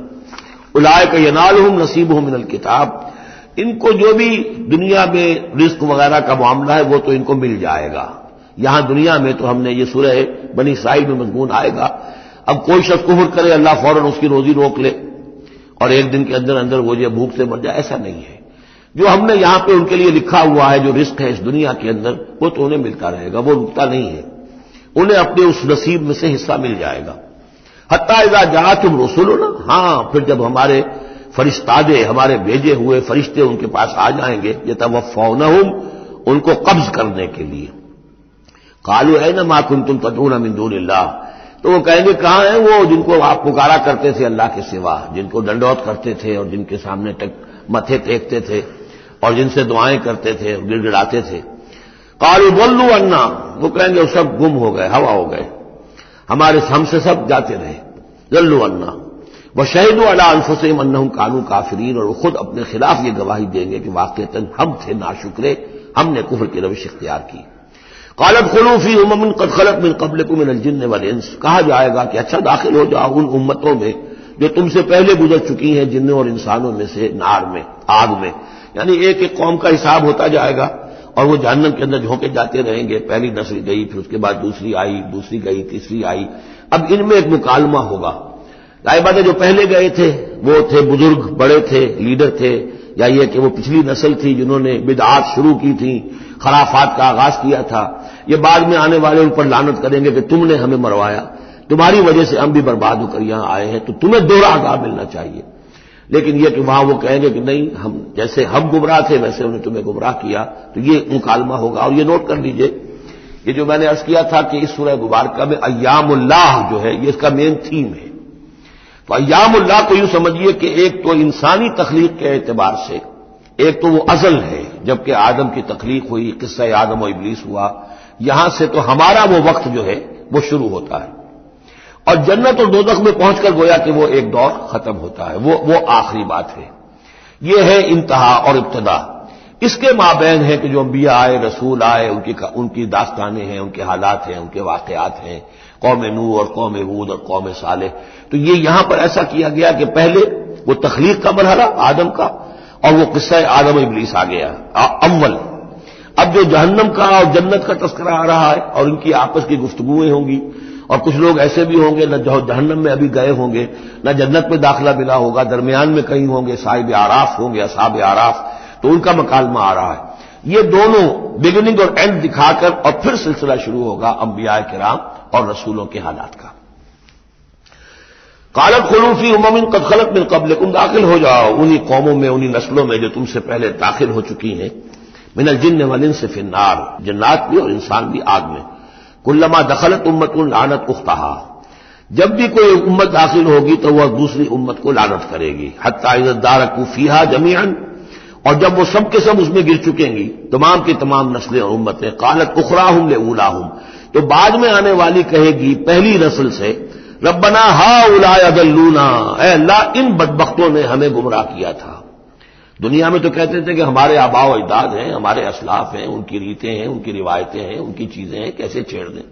لیکن یہاں پر کیا ہوگا، ربنا ہؤلاء اضلونا، ان لوگوں نے ہمیں برباد کیا، انہوں نے ہمیں گمراہ کیا، فآتہم عذابا ضعفا من النار، تو انہیں تو دگنا عذاب دے آگ میں سے۔ قال لکل ضعف، اللہ فرمائے گا نہیں سب کے لیے دگنا ہے، جیسے یہ نے تم کو گمراہ کر کے آئے تھے، تم بھی اپنے بعد والوں کو گمراہ کر کے آئے ہو۔ تو یہ تو گویا کہ سلسلہ چل رہا ہے، تو اس لیے یہ کہ وہ تو ہر ایک کوئی سوچنا چاہیے تھا کہ اپنی عقل سے کام لیتا، ہم نے تمہیں عقل دی تھی، شعور دیا تھا، کیوں تم تقلید اعمیٰ کے اندر مبتلا رہے؟ آباء و اجداد کی تقلید ہو رہی ہے، اپنے لیڈروں کی تقلید ہو رہی ہے، تو یہ تقلید اعمیٰ کے لیے تمہیں میں نے آنکھیں دی تھی، تمہیں کان دیے تھے، تمہیں میں نے عقل دی تھی، تمہیں نیکی اور بدی کا شعور دیا تھا، ہر شخص جو ہے وہ ذمہ دار ہے۔ قال لکل ضعف، اللہ فرمائے گا سب کے لیے دوہرا ہے، ولکن لا تعلمون، لیکن تمہیں اس کا علم نہیں ہے۔ وقالت اولاہم لاخراہم، اب وہ کہیں گے پچھلے جو ہیں، جو پہلے والے تھے، بعد میں آنے والوں کو، فما کان لکم علینا من فضل، دیکھو نا، نہیں نا تمہیں کوئی، ہم پر کوئی فضیلت حاصل نہیں ہو سکی، تم نے خام خواہ ہم پر لعنت کی، لیکن اس سے کیا حاصل تمہیں کیا ہوا؟ ما کان لکم علینا من فضل فذوقوا العذاب بما کنتم تکسبون، اور اب چکھو عذاب کا اپنی کرتوتوں کے باعث۔ ان الذین کذبوا بآیاتنا واستکبروا عنہا، یقیناً وہ لوگ جنہوں نے ہماری آیات کو جھٹلایا اور استکبار پھر عنہا، اور بر بنائے تکبر ان کو رد کیا، اعراض کیا ان سے تکبر کی بنیاد پر، لا تفتح لهم ابواب السماء، ان کے لیے آسمان کے دروازے کبھی نہیں کھولے جائیں گے۔ یہ کچھ اشارات ہیں قرآن مجید میں جس سے معلوم ہوتا ہے کہ جہنم اسی زمین پر ہوگی اور ابتدائی جنت بھی یہی ہوگی. ابتدائی نزل والی جنت جو ہے وہ بھی اسی زمین پر ہوگی اور جہنم بھی اسی زمین پر ہوگی. اور کچھ ایسا سا تصور ہوتا ہے کہ جیسے زمین کو جب کھینچا جائے گا وَإِذَا الْأَرْضُ مُدَّتْ، زمین کو جب کھینچا جائے گا تو جیسے ربڑ کی کرمچ کی کوئی گیند ہو اس کو کھینچے تو آپ کو معلوم ہے کہ جو جہاں سے وہ زیادہ موٹی ہے وہ پچک جائے گی. جب وہ پچکے گی تو اس کے اندر جو لاوا ہے اس وقت بھی زمین کے پیٹ میں بھرا ہوا ہے وہ لاوا وہ ظاہر ہو جائے گا اور وہ جہنم ہوگی. واللہ عالم. یہ کچھ اندازے ہوتے ہیں بعض اشارات سے، اس لیے کہ فیصلہ جو ہے میدان حشر یہی ہے. احادیث میں میدان عرفات جو ہے اسی کو کھول دیا جائے گا، وسیع کر دیا جائے گا اور اسی یہیں پر حشر ہونا ہے. وجاء ربک والملک صفا صفا، اور پروردگار بھی شان اجلال کے ساتھ نزول فرمائیں گے اور فرشتے آئیں گے فوج در فوج اور یہیں پر حساب کتاب ہوگا. ابتدائی مہمان نوازی بھی جو ہے وہ یہی ہوگی، لیکن پھر یہ کہ اہل جنت اپنے مراتب کے اعتبار سے اور اوپر کی جنتوں میں چڑھتے چلے جائیں گے. لیکن ظاہر بات ہے یہ لوگ جو ہیں یہ یہی کہ رہ جائیں گے. لا تفتح لهم ابواب السماء، ان کے لیے آسمان کے دروازے کھولے ہی نہیں جائیں گے. ولا يدخلون الجنۃ، اور وہ جنت میں داخل نہیں ہوں گے. حتی یلج الجمل فی سم الخیاط، یہاں تک کہ اونٹ گزر جائے گھس جائے سوئی کے ناکے میں. اسے کہتے ہیں تعلیق بالمحال. نہ یہ ممکن ہے کہ سوئی کا ناکا اتنا بڑا ہو جائے کہ اونٹ گزر جائے، یا اونٹ اتنا چھوٹا ہو جائے کہ سوئی کے ناکے میں داخل ہو جائے. نہ ان کفار کے جنت میں داخل ہونے کا کوئی امکان ہے. اور یہ بات بھی نوٹ کیجئے کہ یہی بات اصل میں حضرت عیسیٰ علیہ السلام نے تنقید جو انہوں نے کی تھی کہ ایک دولت مند شخص ان کے پاس آیا، جیسے ہمارے ہاں بھی ہوتے ہیں جو لوگ دیندار ہیں، سیٹھ ہیں اور وہ دین کے کام بھی کرتے ہیں. تو انہوں نے کہا کہ بتائیے آپ کی تعلیم کیا؟ ان کے نماز پڑھو، روزہ رکھو. کہ نماز روزہ میں کرتا ہوں. اچھا اپنے غریبوں کے اپنے بال میں سے دو، یہ کرو وہ کرو. یہ بھی میں کرتا ہوں. آپ بتائیے اور کیا ہے؟ پھر آخر میں فرمایا حضرت مسیح نے اچھا اپنی صلیب اٹھاؤ اور میرے ساتھ چلو. یعنی یہ کہ اب وہ ہے وہ جد و جہد حق و باطل کی کشاکش. یہ نیکی کے کام کرنا، دھندوں میں لگے رہنا اور اپنے ساتھ کچھ نہ کچھ نیکی کا کام ہے، کچھ پن ہے، کچھ خیرات ہے، کچھ ثواب کے کام ہے، کوئی نماز ہے، روزہ ہے، یہ تو آسان ہے. لیکن یہ کہ اس کشاکش حق و باطل جو ہے اس میں لگنا کہ جس میں پھر اندیشہ ہو کہ پھانسی بھی آ سکتی ہے، اندیشہ ہو جان بھی جا سکتی ہے، تکلیف بھی آ سکتی ہے. تو جب انہوں نے کہا کہ اچھا ٹھیک ہے، پھر جب تم نے یہ ساری منزلیں طے کر لی تو آخری منزل ہے اپنی صلیب اٹھاؤ میرے ساتھ آ جاؤ. تو اس شخص کا چہرہ لٹک گیا اور وہ چلا گیا. تو حضرت مسیح نے فرمایا کہ اونٹ کا سوئی کے ناکے میں سے گزرنا ممکن ہے، کسی دولت مند شخص کا اللہ کی بادشاہت میں داخل ہونا ممکن نہیں ہے. بہرحال میں اس وقت اسے کسی دلیل کے طور پہ پیش نہیں کر رہا ہوں، لیکن میں نے صرف یہ کہ یہی جو ہے محاورہ جو قرآن مجید میں یہاں آیا ہے حتی یلج الجمل فی سم الخیاط، یہی ہے کہ جو حضرت عیسیٰ علیہ السلام نے استعمال کیا. وَكَذَلِكَ نَجْزِي الْمُجْرِمِينَ، اور اسی طرح ہم بدلہ دیتے ہیں مجرموں کو. لَهُم مِّن جَهَنَّمَ مِهَادٌ، ان کے لیے جہنم ہی کا ہوگا بچھونا. وَمِن فَوْقِهِمْ غَوَاشٍ، اور اسی کا اوڑھنا ہوگا. لحاف بھی اسی کا ہے، آگ کا اور اس کے گدے بھی. وَكَذَلِكَ نَجْزِي الظَّالِمِينَ، اور اسی طرح ہم ظالموں کو بدلہ دیں گے. وَالَّذِينَ آمَنُوا وَعَمِلُوا الصَّالِحَاتِ، اور وہ لوگ جو ایمان لائے اور جنہوں نے نیک عمل کیے. لَا نُكَلِّفُ نَفْسًا إِلَّا وُسْعَهَا، پھر آ گئی وہی بات، ہم کسی کو ذمہ دار نہیں ٹھہرائیں گے کسی جان کو مگر اس کی وسعت کے مطابق. محاسبہ ہوگا انڈیویجول، ہم نے کیا کیا کچھ اسے دیا تھا اس کے حساب سے ہم اس سے حساب لیں گے. اولئک اصحاب الجنہ، وہ ہوں گے جنت والے. ہم فیہا خالدون، اور اس میں رہیں گے ہمیشہ ہمیشہ. وَنَزَعْنَا مَا فِي صُدُورِهِم مِّن غِلٍّ، اور ہم نکال دیں گے جو کچھ ان کے سینوں میں ہوگا ایک دوسرے کی طرف سے کوئی میل. یعنی اہل ایمان بھی انسان ہوتے ہیں، شکوے شکایتیں ہو جاتی ہیں. دینی جماعتوں میں بھی کبھی کسی مامور کو امیر سے شکایت ہو گئی، کسی امیر کو مامور سے شکایت ہو گئی، کسی ایک رفیق کو دوسرے رفیق سے شکایت ہو. انسان ہے. اور یہ معاملہ جو ہے ایسا بھی ہوتا ہے زائل بھی ہو جاتے ہیں. کچھ ایسی شکوے شکایتیں ہوتی ہیں کہ باقی رہتی ہیں، ختم نہیں ہوتی ہیں. ان کے اثرات جو ہیں وہ جذبات کچھ ایسے مجروح ہو جاتے ہیں کسی طریقے سے زائل نہیں ہوتے. لیکن فرمایا گیا ہے کئی مقامات پر یہ کہ اللہ تعالیٰ اہل جنت کو جنت میں داخل کرنے سے پہلے جو بھی اہل ایمان میں سے کسی کے لیے ان کے دل میں کوئی کدورت ہوگی، کوئی میل ہوگا، وہ نکال دے گا، تاکہ اب جنت میں داخل ہونے والے سب سرورن اخوانا علی سرر متقابلین، بالکل بھائیوں کی طریقے سے صاف دل ہو کر ایک دوسرے کے سامنے رو در رو ہو کر بیٹھیں گے اور ان کے اندر کوئی غل نہیں رہے گا۔ یہی دعا بھی ہے جو ہمیں تلقین کی گئی ہے، اللہم اغفر لنا ولاخواننا الذین سبقونا بالایمان ولا تجعل فی قلوبنا غلا للذین آمنوا ربنا انک رؤوف رحیم۔ پروردگار اہل ایمان میں سے کسی کے لیے بھی ہمارے دل میں غل اور میل یا کدورت یہ باقی نہ رہنے دے، تو اپنے فضل و کرم سے دھو دے۔ وَنَزَعْنَا مَا فِي صُدُورِهِم مِّن غِلٍّ، بلکہ ان آیات پر حضرت علی کا یہ قول بھی ہے رضی اللہ تعالی عنہ کہ سورہ ہجر کی آیت کے ضمن میں خاص طور پر آتا ہے شان نزول میں، تو انہوں نے فرمایا کہ یہ میرے اور معاویہ کے کا ذکر ہے جو یہاں ہو رہا ہے۔ ظاہر بات ہے جنگیں ہوئی ہیں حضرت علی رضی اللہ عنہ اور حضرت معاویہ رضی اللہ عنہ، تو کتنی کچھ ہو گئی ہوگی شکایت ایک دوسرے سے، تو یہ آیتیں ہمارے لیے ہیں کہ اللہ تعالیٰ ہمیں دونوں کو جنت میں داخل کرے گا تو ہمارے دلوں سے یہ کدورتیں جو ہے وہ نکال دے گا۔ وقالوا الحمد للہ الذی ہدانا لہذا، اور وہ کہیں گے کل شکر ہے اور کل تعریف ہے اس اللہ کی جس نے ہمیں یہاں تک پہنچایا۔ وما كنا لنهتدي لولا ان هدانا اللہ، اور محض اپنے زور بازو سے ہم یہاں تک نہیں پہنچ سکتے تھے اگر اللہ ہی نے ہمیں نہ پہنچا دیا ہوتا۔ لقد جاءت رسل ربنا بالحق، یقیناً ہمارے رب کے پروردگار کے جو بندے آئے تھے رسول بن کر وہ حق کے ساتھ آئے تھے۔ وَنُودُوا، اور تب انہیں ندا کی جائے گی، پکارا جائے گا، أَن تِلْكُمُ الْجَنَّةُ أُورِثْتُمُوهَا بِمَا كُنتُمْ تَعْمَلُونَ، اب یہ وہ جنت ہے جو جس کے تم وارث بنا دیے گئے ہو تمہارے اعمال کی وجہ سے۔ بندے کا کام یہ ہے کہ وہ یہ کہے گا اے اللہ میں اس لائق نہیں تھا، میرے اعمال ایسے نہیں تھے، میں اپنے اعمال کے بل پر کبھی بھی نہیں اس کا مستحق ہو سکتا تھا، یہ سارا تیرا فضل ہے، تیرا کرم ہے، تیری عطا ہے، تیری دین ہے۔ اللہ فرمائے گا نہیں میرے بندے، تو نے محنت کی تھی، کوشش کی تھی، ایثار کیا تھا، تو نے حق کا راستہ چوز کیا تھا، تو نے کبھی نقصان بھی برداشت کیا تھا حق کے لیے اور باطل کا مقابلہ کرنے میں تکالیف بھی جھیلی تھی، تو بندہ جو ہے وہ کہے گا نہیں پروردگار یہ سب تیرا فضل ہے، اور اللہ کہے گا یہ تمہارے اعمال کی وجہ سے۔ دونوں جزوی طور پر حقیقتیں ہیں، یہ دونوں چیزیں ہیں مل کر ایک بات کو مکمل کرتی ہیں۔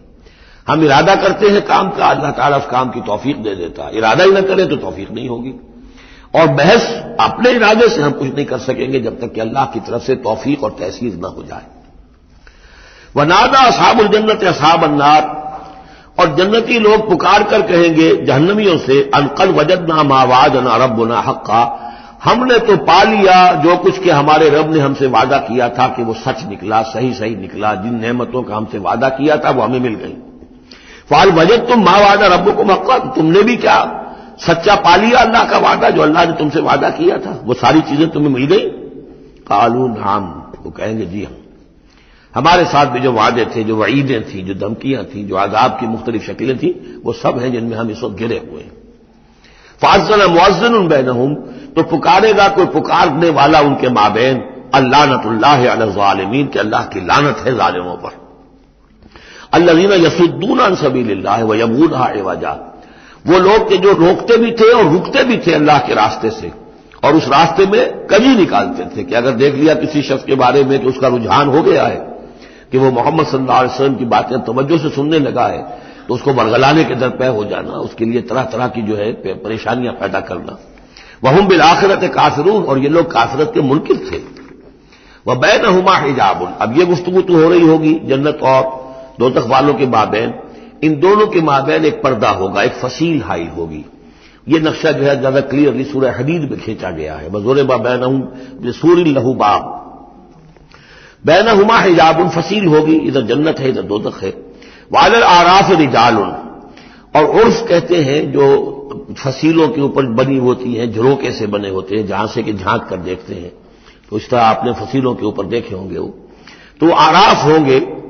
رجال یعرفون کلا بسیماہم، وہ لوگ ہوں گے جو سب کو پہچانتے ہوں گے، جہنمیوں کو بھی پہچانتے ہوں گے اور دوزخیوں کو بھی پہچانتے ہوں گے، اس لیے کہ یہ کون ہوں گے؟ یہ بین کے لوگ تھے جن میں کچھ نیکی بھی تھی، بدی بھی تھی، نہ یکسو ہوئے تھے ادھر نہ یکسو ہوئے تھے ادھر، تو کچھ نیکیاں کچھ بدیاں انہوں نے جمع کر لی تھیں اور ان کے اعمال جو ہے وہ برابر ہو گئے، بدی اور نیکی کے اعمال جو ہے وہ برابر ہو گئے، تو اس حوالے سے ان کو ابھی درمیان میں روک لیا گیا ہے کہ نہ وہ جہنم میں جھونکے گئے نہ جنت میں داخل ہوئے۔ اور یہ وہ لوگ ہیں، ظاہر بات ہے کہ جو پھر جب بین کے لوگ تھے کچھ تو پہچانتے تھے ادھر سے کفار کو بھی ادھر سے اہل ایمان کو بھی، تو یعرفون کلم بسیماہم، وہ سب جانتے تھے، پہچانتے تھے، ان کو بھی جو جنت میں ہے، ان کو بھی جو دوزخ میں ہے. ونادى اصحاب الجنت، اب وہ پکاریں گے جنت والوں کو، ان سلام علیکم، سلام ہو آپ پر، سلامتی ہے آپ پر. لم يدخلوها، وہ اس میں ابھی داخل نہیں ہوئے. وهم یطمعون، اور اس کی بڑی طمع ہوگی، کاش کہ اللہ ہمیں بھی جلدی سے داخل کر دے. وَإِذَا صُرِفَتْ أَبْصَارُهُمْ تِلْقَاءَ أَصْحَابِ النَّارِ، اور جب ان کے ذرا چہرے جو ہے پھیر دیے جائیں گے، ان کی نگاہیں جو ہے وہ ادھر پھیر دی جائیں گی کہ ذرا جہنمیوں کو بھی مشاہدہ کر لو. وَإِذَا صُرِفَتْ أَبْصَارُهُمْ تِلْقَاءَ أَصْحَابِ النَّارِ قَالُوا رَبَّنَا لَا تَجْعَلْنَا مَعَ الْقَوْمِ الظَّالِمِينَ، اس وقت وہ کہیں گے پروردگار ہمیں ان ظالموں کے ساتھ شامل نہ کر دیجو. کیونکہ ابھی بین ہے، بین الخوف والرجاء، تو انہیں امید بھی ہے، یطمعون بھی ہے، لیکن اندیشہ بھی ہے. تو یہ کہ بیچ میں چونکہ لٹکے ہوئے ہیں، اس لیے ادھر دیکھتے ہیں تو انہیں سلام کرتے ہیں، اور یہ کہ دل میں ان کے امنگیں جاگ جاتی ہیں، تمنائیں جاگ جاتی ہیں کہ اللہ ہمیں بھی ان کے ساتھ شامل کر دے. اور ادھر دیکھتے ہیں تو کہتے ہیں ربنا لا تجعلنا مع القوم الظالمین. ونادى اصحاب الاعراف رجالا يعرفونهم بسیماہم، اور اب یہ اہل جہنم میں سے ان لوگوں کو جنہیں یہ پہچانتے ہوں گے ان کے چہروں سے، ان کی نشانیوں سے، ان کو پکاریں گے. قالوا ما اغنى عنكم يمكم وما كنتم تستكبرون، کچھ کام نہ آیا تمہاری جمعیت، تمہارے پرے، تمہاری فوجیں، تمہارے حاشیہ نشین، یہ کہاں گئے؟ اور جو کچھ تم تکبر کیا کرتے تھے، اکرتے تھے، ابو جہل کیا بنا تیرا، اور اے ولید بن مغیرہ تیرا کیا ہوا؟ اہؤلاء الذین اقسمتم لا ینالهم اللہ برحمۃ، کیا وہ لوگ اب جنت والوں میں وہاں پہ آپ کو فقراء بھی نظر آئیں گے، وہاں بلال بھی نظر آئے گا، وہاں صہیب رومی بھی ہوں گے، وہاں یاسر بھی ہوں گے، یہ لوگ تھے نا جن کے بارے میں تم کہتے تھے ان کو کیسے اللہ تعالیٰ کسی رحمت سے نواز سکتا ہے، یہ تو ہمارے کمی کاری گھٹیا طبقے کے لوگ ہیں. اللہ نے ہمیں دولت دی ہے، حیثیت دی ہے، وجاہت دی ہے، ہمیں طاقت دی ہے، عزت دی ہے، یہ جو لوگ ہیں گرے پڑے، ان کو اللہ تعالیٰ کیسے نواز دے گا؟ تو وہ کہیں گے اس وقت ان کا جو رنج اور غم ہے اس کو بڑھانے کے لیے، اہؤلاء الذین اقسمتم لا ینالهم اللہ برحمۃ وادخلوا الجنۃ لا خوف علیکم ولا انتم تحزنون، ان سے تو کہہ دیا گیا داخل ہو جاؤ جنت کے اندر، نہ تم پر کوئی خوف ہے اور نہ تم کسی حزن سے دوچار ہوگے.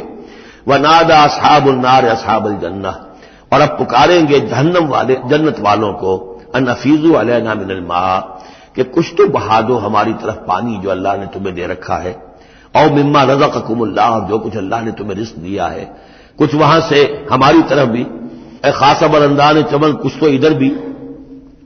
مما رزقکم اللہ قالوا ان اللہ حرمہما علی الکافرین، وہ جواب دیں گے اہل جنت کہ شاید ہم تو دینا بھی چاہتے، ہماری شرافت سے تو یہ بعید تھا کہ ہم کوڑا جواب تمہیں دے دیتے، لیکن کیا کریں، اللہ نے حرام کر دی ہے یہ چیزیں کافروں پر، ہمارے ہاتھ بندھے ہوئے ہیں، ہم یہ نعمتیں اب تمہاری طرف نہیں بھیج سکتے. ان اللہ حرمہما علی الکافرین، انہیں حرام کر دیا ہے اس پانی کو بھی اور یہ جو بھی ہمیں رزق اللہ نے نوازا ہے. الذین اتخذوا دینہم لہوا ولعبا، وہ لوگ کہ جنہوں نے اپنے دین کو کھیل کود بنا لیا، تماشا اور دل بہلانے کا اور ہنسی اور ٹھٹا بنا دیا ہے. وغرتہم الحیات الدنیا، اور انہیں دنیا کی زندگی نے دھوکے میں مبتلا کر دیا ہے. فالیوم ننساہم کما نسوا لقاء یومہم ھذا، تو آج کے دن ہم بھی انہیں نظر انداز کر دیں گے. یہ نسیان ایک تو ہوتا ہے بھول جانا، اور ایک ہوتا ہے جان بوجھ کے نظر انداز کر دینا، یہ بھی نسی کے معنی میں یہ عربی زبان میں موجود ہے. الیوم ننسا، آج ہم بھی انہیں بھلا دیں گے. کیا مطلب بھلا دیں گے؟ یعنی نظر انداز کر دیں گے. کما نسوا لقاء یومہم ھذا، جیسے کہ انہوں نے آج کے اس دن کی ملاقات کو بھلائے رکھا تھا یا نظر انداز کر دیا تھا. وما كانوا بآیاتنا یجحدون، اور وہ جو ہماری آیات کا انکار کرتے رہے تھے. وَلَقَدْ جِئْنَاهُمْ بِكِتَابٍ، اور ہم تو ان کے پاس لے آئے تھے کتاب، فَصَّلْنَاهُ عَلَىٰ عِلْمٍ، جس کی ہم نے پوری تفصیل بیان کر دی تھی علم کے ساتھ. هُدًى وَرَحْمَةً لِقَوْمٍ يُؤْمِنُونَ، اور وہ ہدایت بھی تھی اور رحمت بھی تھی ان لوگوں کے لیے جو ایمان لانے والے تھے. هَلْ يَنظُرُونَ إِلَّا تَأْوِيلَهُ، یہ کس چیز کا انتظار کر رہے ہیں؟ یعنی آیات عذاب جو قرآن مجید میں آ رہی ہیں ان کے عملی ظہور کا انتظار کر رہے ہیں. یہ انتظار کر رہے ہیں کہ واقعتاً یہ سیلاب کا بند جو ہے وہ ٹوٹ ہی جائے اور واقعتاً ان کے اوپر جو سیلاب کا دھارا ہے عذاب کا وہ آ جائے. هل ينظرون الا تاویلہ، اس انجام کی فکر کر رہے ہیں، اس کا انتظار کر رہے ہیں. یوم یاتی تاویلہ، جس دن کہ اس کا مصداق ظاہر ہو جائے گا. یقول الذین نسوہ من قبل، تو کہیں گے وہی لوگ جنہوں نے اسے بھلا دیا تھا پہلے، نظر انداز کر دیا تھا. قد جاءت رسل ربنا بالحق، اس وقت وہ کہیں گے کہ یقیناً ہمارے پروردگار کے جو رسول آئے تھے، پیغامبر آئے تھے، وہ حق کے ساتھ آئے تھے. فہل لنا من شفعاء، تو ہے کوئی ہمارے لیے سفارش کرنے والے؟ ہل لنا من شفعاء فیشفعوا لنا، کہ وہ ہمارے لیے شفاعت کریں، سفارش کریں. اور نردو، یا یہ کوئی ایسی شکل پیدا کر دیں کہ ہمیں لوٹا دیا جائے، ہمیں دوبارہ دنیا میں بھیج دیا جائے. فنعمل غیر الذی کنا نعمل، تاکہ پھر عمل کریں اس کے برعکس کے جو ہم کرتے رہے تھے. قد خسروا انفسهم، نہیں اب اس کا کوئی امکان نہیں، اب تو وہ اپنے آپ کو ہلاک کر چکے، برباد ہو چکے. وضل عنهم ما كانوا يفترون، اور جو افتراء وہ کرتے رہے تھے وہ ان کے ہاتھوں سے گم ہو گیا، ہاتھوں کے طوطے اڑ گئے. ان ربکم اللہ الذی خلق السماوات والارض فی ستۃ ایام، جان لو تمہارا پروردگار وہ اللہ ہے جس نے پیدا کیے آسمان اور زمین 6 دنوں میں. ثم استوى علی العرش، پھر متمکن ہوا ہے عرش پر.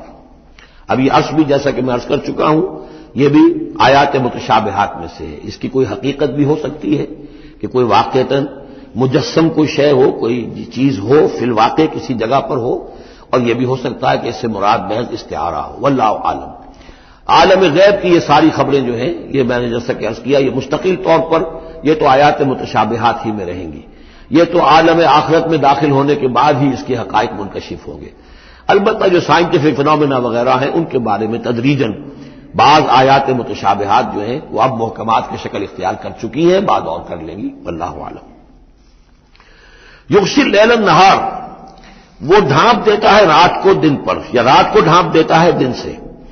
یطلبہ حثیثا، اور وہ اس کے پیچھے لگا ہوا آتا، دوڑتا ہوا، دن رات کے پیچھے، رات دن کے پیچھے. والشمس والقمر، اور سورج کو پیدا کیا اس نے، اور چاند کو، والنجوم، اور ستاروں کو، مسخرات بامرہ، اور یہ سب کے سب اس کے حکم سے اپنے اپنے کاموں میں لگے ہوئے ہیں، مسخر ہیں. جو بھی قاعدہ قانون ہے اس کی اطاعت کر رہے ہیں. الا لہ الخلق والامر، آگاہ ہو جاؤ اسی کے لیے ہے خلق اور اسی کے لیے ہے امر. یہ آیت جو ہے اس کے 2 مفہوم ذہن میں رکھیے. ایک تو ہے جو بہت سادہ ہے، سطحی مفہوم ہے، وہ بھی درست ہے کہ ایک ہے تخلیق اور ایک ہے پھر اللہ کا حکم. کائنات اس نے بنائی اور اب اس کا حکم ہے یہ کرو یہ نہ کرو، یہ اوامر ہے، یہ نواہی ہے، یہ شریعت ہے. لیکن اس کا ایک گہرا مفہوم بھی ہے کہ اصل میں کریشن جو ہے اس کائنات میں 2 سطح پر ہوئی ہے. ایک عالم امر ہے، ایک عالم خلق ہے. عالم امر میں صرف کریشن ایکس نہیلو ہوتی ہے، عدم محض سے تخلیق، اور اس میں ٹائم فیکٹر بالکل نہیں ہوتا. کل فیکون، کوئی ٹائم فیکٹر نہیں. بغیر کسی مادے کے، بغیر کسی پری ایگزسٹنگ شے کے کچھ پیدا کر دینا اور اس میں کسی ٹائم فیکٹر کا نہ ہونا، یہ عالم امر کے خواص ہیں. عالم خلق میں کسی شے سے دوسری شے بنتی ہے اور اس کے بعد اس میں ٹائم لازمن ہے. انسان ہے 9 مہینے رحم مادر کے اندر بچہ رہے گا، 8 مہینے رہے، 7 مہینے رہے، بہرحال اسے وقت لگے گا. آم کی گٹھلی ہے، اس آم کی گٹھلی کو درخت بننے میں کئی سال لگیں گے. آسمان اور زمین کی تخلیق ہوئی ہے 6 دنوں میں، ہمیشہ یہ اس کا ذکر ہوگا. اور ظاہر بات ہے 6 دن وہ ہمارے دن تو نہیں ہے. قرآن مجید میں تو کہہ دیا گیا اللہ کا ایک دن 1000 برس کا بھی ہے، ایک دن 50,000 برس کا بھی ہے، یہ ملینمز بھی ہو سکتے ہیں. تو اللہ تعالیٰ نے بنایا ہے آسمان اور زمین کو 6 دنوں میں. تاحال یہ 6 دن ہمارے لیے یہ بھی آیات متشابہات میں سے ہے. لیکن میں سمجھتا ہوں کہ 6 دن اور 7 آسمان یہ تو زیادہ دیر نہیں گزرے گی کہ انشاءاللہ ان کی حقیقت منکشف ہو جائے گی سائنس کی مزید اکتشافات کے ذریعے سے، اور یہ آیات متشابہات کے دائرے سے نکل کر آیات محکمات میں آ جائیں گی. لیکن یہ کہ اصل بات جو ہے وہ یہ ہے کہ خلق اور امر. اب امر، عالم امر سے متعلق نوٹ کر لیجئے صرف 3 چیزیں ہیں. ارواح انسانی، روحم من امرنا، یا سلونک عن الروح قل الروح من امر ربی. ملائکہ عالم امر کی شے ہیں اور وہی عالم امر کی شے ہے. 3 چیزیں ہیں جن کا تعلق عالم امر سے ہے. لہذا فرشتے کے یہاں سے لے کے اور 7ویں آسمان تک جانے میں کوئی ٹائم نہیں لگ سکتا. اسی طرح روح انسانی بھی یہاں سے لے کر 7ویں آسمان تک جا سکتی ہے بغیر کسی وقت کے. روح انسانی کا بھی وہی معاملہ ہے جو فرشتے کا ہے. اس لیے کہ یہ عالم امر کی چیزیں ہیں اور عالم امر میں ٹائم فیکٹر سرے سے ہے ہی نہیں، کل فیکون. البتہ عالم خلق کے اندر وقت لگتا ہے. سفر ہوتا ہے تو سفر میں وقت لگے گا، تخلیق ہوئی ہے تو اس میں وقت لگا. تو یہ ہے اس کا ایک گہرا مفہوم. لیکن بہرحال یہاں پر اب دیکھیے یہ قرآن مجید کا اعجاز ہے ایسے الفاظ استعمال کرتا ہے کہ عرب کا ایک بدو اس پر سے گزر جائے گا تو اس کو بھی کوئی پیچیدگی نہیں ہوگی. الا لہ الخلق والامر، اسی نے پیدا کیا، اسی کا حق ہے کہ حکم دے. بات صاف ہو گئی اور صحیح ہے، کوئی غلط بات تو نہیں. وہ اپنی ذہنی سطح کے مطابق اس نے اس سے لے لیا، ہدایت پالی، مطمئن ہو گیا، چل پڑا. لیکن یہ کہ کوئی شخص فلسفی ہے، حکیم ہے، دانا ہے، وہ غور کرتا ہے، وہ دیکھتا ہے امر کا لفظ قرآن میں کہاں کہاں آیا ہے، کس معنی میں آیا ہے، کس کس جگہ پر آیا ہے، ان کو جوڑتا ہے، جوڑ کر نتیجہ نکالتا ہے. تو معلوم ہوتا ہے کہ یہ تو دو بالکل ڈسٹنکٹ عالم ہیں ایک دوسرے سے. عالم خلق، عالم امر، اس کے قوانین تو علیحدہ ہیں، نوامیس علیحدہ ہیں، ان کے ضابطے علیحدہ ہیں. تبارک اللہ رب العالمین، بہت بابرکت ہے اللہ جو کہ تمام جہانوں کا رب ہے. ادعوا ربکم تضرعا وخفیا، پکارتے رہا کرو اپنے رب کو گڑ گڑاتے ہوئے، عاجزی کے ساتھ اور خاموشی سے، چپکے چپکے. بڑی بلند آواز سے دعا مانگنا پسندیدہ نہیں ہے. انہ لا یحب المعتدین، یقیناً وہ حد سے گزرنے والوں کو پسند نہیں کرتا. ولا تفسدوا فی الارض بعد اصلاحها، اور دیکھو زمین میں اس کی اصلاح کے بعد فساد نہ مچاؤ. وادعوه خوفا وطمعا، اور اللہ کو پکارا کرو خوف کے ساتھ اور طمع کے ساتھ. یہ دوسرا ہو گیا، یہ دو کمپوننٹس ہوئے. اللہ کو جب پکارو تو پہلی دو ڈائمنشنز کیا ہیں کہ پکارو گڑ گڑاتے ہوئے اور چپکے چپکے دل میں. اور دو مزید ڈائمنشنز کیا ہے؟ خوف و طمع. اللہ کے ساتھ تمہارا معاملہ رہنا چاہیے بین بین، خوف بھی رہے کہ اللہ پکڑ نہ لے، اللہ سزا نہ دے دے، اور اللہ کی مغفرت، اللہ کی رحمت کی امید بھی رہے. ما بین الخوف والرجا، رجا امید، خوف خوف خوف کے درمیان. تو خوف و طمع، اللہ کو جب بھی پکارو ان دونوں کے بین بین ہو کر تمہاری کیفیت قلبی اور روحانی ہونی چاہیے. ان رحمت اللہ قریب من المحسنین، یقیناً اللہ تعالیٰ کی رحمت جو ہے وہ اہل احسان بندوں کے بہت ہی قریب ہے، بہت نزدیک ہے. وَهُوَ الَّذِي يُرْسِلُ الرِّيَاحَ بُشْرًا بَيْنَ يَدَيْ رَحْمَتِهِ، اور وہی ہے جو بھیجتا ہے ہوائیں بشارت دیتی ہوئی اس کی رحمت کے آگے آگے. یعنی بارش جب آنی ہوتی ہے تو اس سے آگے آگے ٹھنڈی ہوا کے جھونکے آتے ہیں. یہ گویا کہ بشارت لے کے آ رہی ہے کہ بارش آنے والی ہے. اب آپ اندازہ کیجئے کہ جہاں بے آب و گیا زمین پڑی ہے اور لوگ منتظر ہیں، آسمان کو دیکھ رہے ہیں، اے اللہ ہماری تو ساری محنت جو ہے جا رہی ہے، بیج ضائع ہو رہا ہے، پروردگار اب اگر ذرا ٹھنڈی ہوا کا جھونکا آیا ہے تو یہ ان کے لیے بشارت ہوتی ہے کہ اب اس ٹھنڈی ہوا کے جھونکے کے پیچھے باران رحمت بھی آیا چاہتا ہے. یرسل الرياح بشرا بین یدی رحمتہ حتی اذا اقلت سحابا ثقالا، یہاں تک کہ جب وہ ہوائیں اٹھا لاتی ہیں بڑے بڑے بھاری بادل. اب یہ بادلوں میں کتنے کتنے ٹن پانی ہوتا ہوگا جو آ رہا ہے زمین پر گرتا ہے، اس کا کوئی حساب کتاب کیا جائے کتنے بھاری بادل ہیں یہ، لیکن یہ ہوائیں ان کو لیے پھر رہی ہیں، روئی کے گالوں کی طرح ہوائیں پھر رہی ہیں. سقناہ لبلد میت، تو ہم اس کو ہانک دیتے ہیں اس پانی کو ایک مردہ زمین کی طرف، بے آب و گیا وادی کی طرف. فانزلنا به الماء، ہم ان بادلوں کو ہانک دیتے ہیں، وہ ہوائیں جو ہے ہانک کر لے جاتی ہیں ایک ایسی زمین کی طرف کہ جو مردہ ہے، بے آب و گیا ہے. فانزلنا به الماء، پھر ہم اس پر پانی برساتے ہیں. فاخرجنا به من كل الثمرات، اور پھر ہم اس سے زمین میں سے ہر طرح کے میوے نکال دیتے ہیں. اور کچھ نہیں تو گھاس ہی ہو گئی، چراگاہی ہو گئی. اور اگر آپ نے کچھ بیج ڈالے ہوئے تھے یا یہ کہ بیج پڑے ہوئے تھے کسی باغ کے اندر، اوپر سے گر گر کے اس کے پھلوں میں سے وہ خود بخود پھوٹیں گے اور وہ جو اللہ تعالیٰ کی طرف سے جو ہے وہ زمین کے اپنے خزانے نکال دے گی. کذالک نخرج الموتیٰ، یہ ہے اصل جو تشبیہ دی گئی، اسی طرح ہم مردوں کو نکال لائیں گے زمین سے.